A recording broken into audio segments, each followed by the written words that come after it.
ഞാൻ പറഞ്ഞല്ലോ ഇങ്ങനെയുള്ളൊരു തിരിച്ചടി ഞങ്ങൾ പ്രതീക്ഷിച്ചതല്ല. അപ്പോൾ പ്രതീക്ഷിക്കാത്ത രീതിയിലുള്ളൊരു തിരിച്ചടിയാണ് കേരളത്തിലുണ്ടായിട്ടുള്ളത്.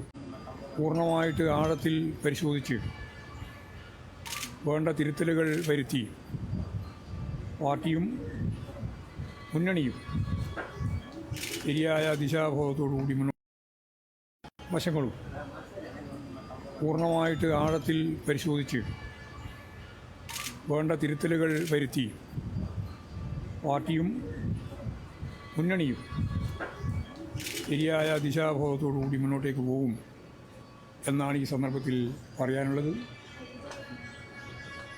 ഈ രാഷ്ട്രീയ പോരാട്ടത്തിൽ അഹോരാത്രം പ്രവർത്തിച്ച ഇടതുപക്ഷ ജനാധിപത്യ മുന്നണി പ്രവർത്തകരെയും വോട്ട് ചെയ്ത എല്ലാ വോട്ടർമാരെയും ഈ സന്ദർഭത്തിൽ ഞാൻ അവരോടെല്ലാമുള്ള നന്ദി അറിയിക്കുകയാണ്. ഇടതുപക്ഷ ജനാധിപത്യ മുന്നണി ഇപ്പോൾ ഉണ്ടായ ഈ പരാജയത്തെ കൃത്യമായിട്ട് മനസ്സിലാക്കി പഠിച്ച് ആവശ്യമായ തിരുത്തലുകൾ വരുത്തി പാർട്ടി മുന്നോട്ടേക്ക് പോകും.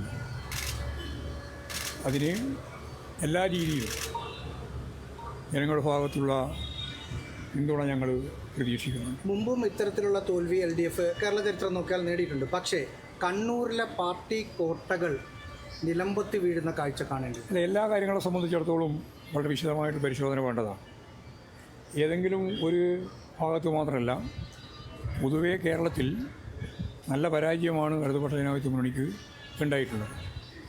ഓരോന്നും സംബന്ധിച്ച് ഞാൻ നേരത്തെ പറഞ്ഞതുപോലെ ആഴത്തിൽ വിശദമായി പരിശോധിച്ച് തിരുത്തി മുന്നോട്ടേക്ക് പോകാനുള്ള വളരെ ഫലപ്രദമായ സംഘടനാ പ്രവർത്തനം, രാഷ്ട്രീയ പ്രവർത്തനം പാർട്ടി തീർച്ചയായിട്ടും നിർവഹിക്കുക തന്നെ.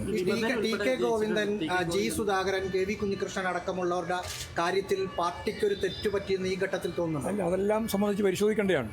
അതൊന്നും ഇപ്പോൾ ഒരു വികാര പ്രകടനത്തിൻ്റെ ഭാഗമായിട്ട് പറഞ്ഞ് അവസാനിപ്പിക്കേണ്ടുന്ന ഒന്നല്ല.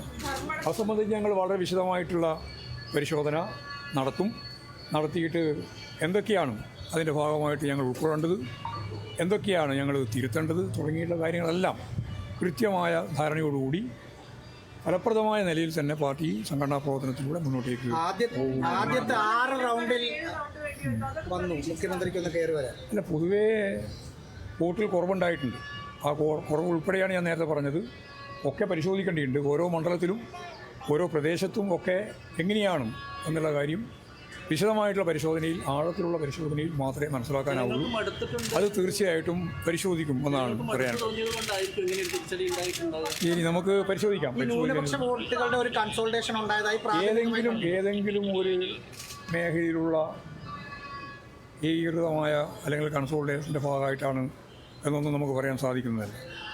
അതുൾപ്പെടെയുള്ള മുഴുവൻ കാര്യങ്ങളെ സംബന്ധിച്ചും ഞാൻ നേരത്തെ പറഞ്ഞതുപോലെ അതിൻ്റെ എല്ലാ വിശദാംശങ്ങളും ചേർത്ത് പരിശോധിച്ച് അതിൻ്റെ റിവ്യൂ ജനങ്ങളുടെ മുമ്പിൽ അവതരിപ്പിക്കും. പാർട്ടിയുടെ മുമ്പിലും തിരിച്ചടിയായിട്ട് തോന്നുന്നുണ്ടോ? അല്ല, അതാണ് ഞാൻ പറഞ്ഞത്. ഓരോന്നോരോന്നായിട്ട് പറയേണ്ട കാര്യമില്ല.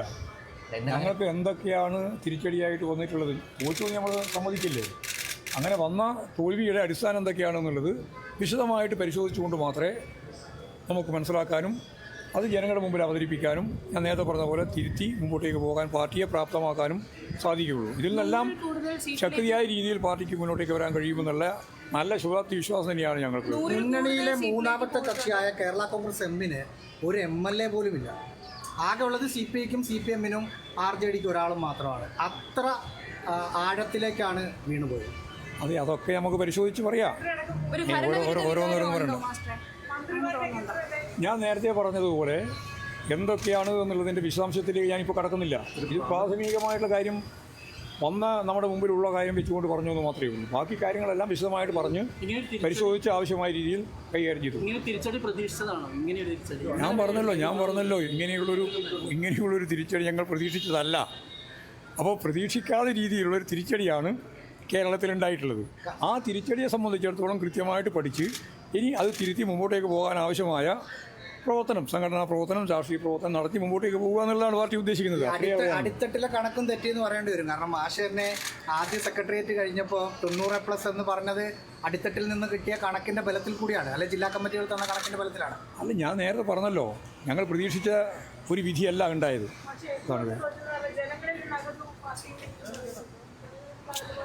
അതൊക്കെ വിശദമായി പരിശോധിച്ച് പറയാം.